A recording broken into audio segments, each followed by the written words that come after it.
Okay, good afternoon student. I am Akshay sir, and today we are going to see about our reefer container which we have in our own campus. So this is a reefer container. This is very similar to what the refrigeration or fridge we have at our home. Okay, so this is from the company called Carrier. Carrier usually have three types: thin line, prime line and elite line. Okay, this is from thin line. So we are going to discuss only basic things about the reefers here, and rest I am going to tell in my PPT. Okay, so this is what are the very essential component of the reefer container that we are going to see first. Now see, this is a compressor. Okay, this is a reciprocating type of compressor. The compressor is analogous or very similar to the heart in our body. So what heart does, it pumps the blood throughout the body. Same thing, this compressor pumps the this freon gas throughout this reefer container. The second important element or a factor or a part of a container is the condenser fan. What this condenser fan does, it is similar to the exhaust fan. It takes out all the heat of the condenser coil so that the liquid or the freon flowing inside the condenser line will get cooler. Okay, after that it will come here.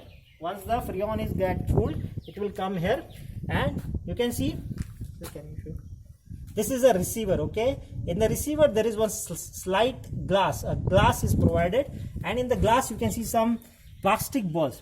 So if the gas is there, if gas is full, the plastic balls will come up. This is how you can make sure that receiver is full. After the receiver, it will go to the filter dryer. Okay, what is the use of a filter dryer? It is similar. The filter dryer is very similar what we have at our home. We put this filter in our tap water to remove the debris, okay, or the dust. Same, this filter does the job. It removes the debris, moisture from the freon. After this filter, it will go to the expansion valve. Okay, what is the expansion valve? What does expansion valve does? It expands the freon. Okay, we'll take a very simple example of expansion, and why we need expansion, that I'm going to explain in our PPT. But what is an expansion, we'll see. Okay, now there is a liquid in the bottle. Okay, so what does an expansion valve does? It simply expand the liquid. That's all. Okay, now why we need an expansion valve? Imagine, first of all, after expansion valve, it will go to this evaporator coil. This behind this, I'll just clamp up.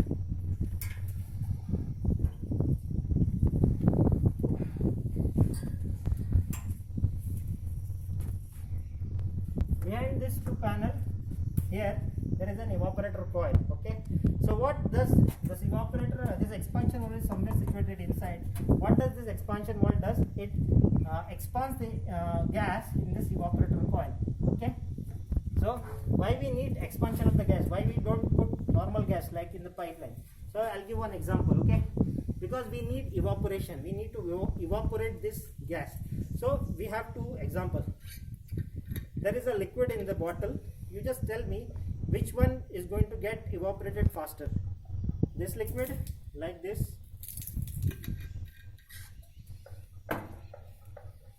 or this. Okay, obviously this will get evaporate faster. That's why we need expansion valve, and from the expansion valve it goes back to the suction line. Suction line I will tell you. Before this, let's see, this is two evaporator fans. So what are the use of evaporator fan? These are similar to our ceiling fans. What does ceiling fans do? They throw the air from the top to the bottom.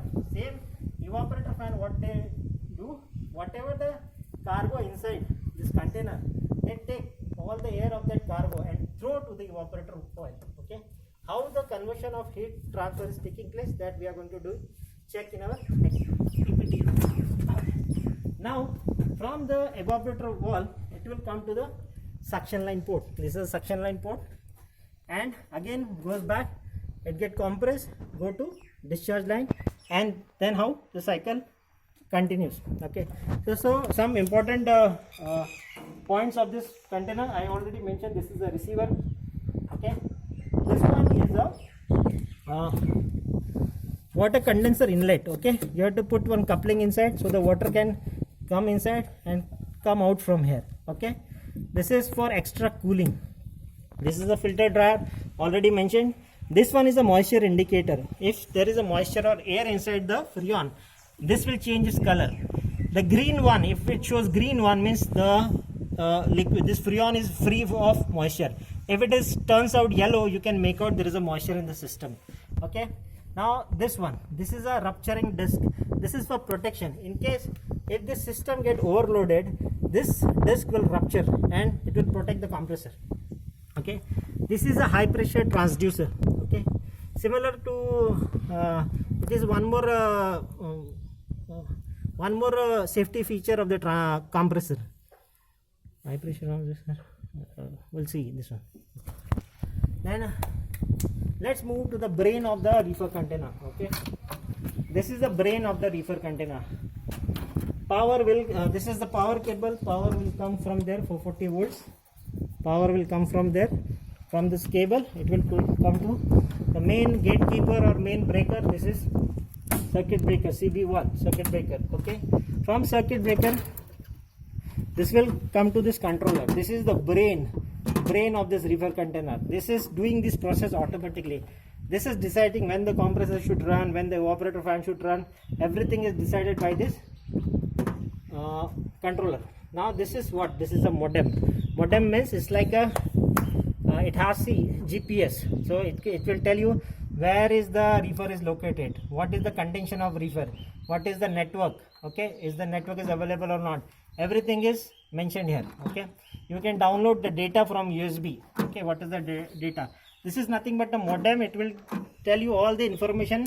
Is the reefer is healthy or bad, that you can figure out by sitting in your office just because of this modem. Okay, now this is a normal logic circuit. This is contactor that we are going to see in the drawing. Okay, this is a display. It will show is this reefer container is healthy, bad, good, whatever. All the information will be shown here. This one is a return supply. You can check when you press this one, the display will come here, return supply. This is the battery power. If normal power is not connected, you can check the status by using battery power. The same temperature you can check in degree Celsius and degree Fahrenheit. This is the code for operating different parameters, and this is an alarm. Whatever alarms are coming, you can check from here and you can reset from here. This is the pre-trip. Pre-trip means you can, before loading this box, this container, you can do a pre-trip inspection. You can check that unit is okay or not before actually plugging to power. And this is a defrost interval. Defrost interval means if you want to, sometime in freeze also we defrost, na? So you can set in 3 hours, 6 hours, 9 hours, 12 hours, you can defrost from here. Okay, now this is this is just normal start stop button. This is a manual defrost. Whenever, if you don't want to defrost from defrost interval, you just manually defrost this one and off. And what is this? This is a condenser fan switch. Suppose if you are using a water condenser, only water condenser, that time you switch off like this. You pull this one and switch off this condenser fan. So this fan will not work. Okay. And if you are not using this water condenser, simply switch on the condenser fan so that this fan will start working. So for time being, this is okay, student. Rest we are going to discuss in our PPT. Thank you.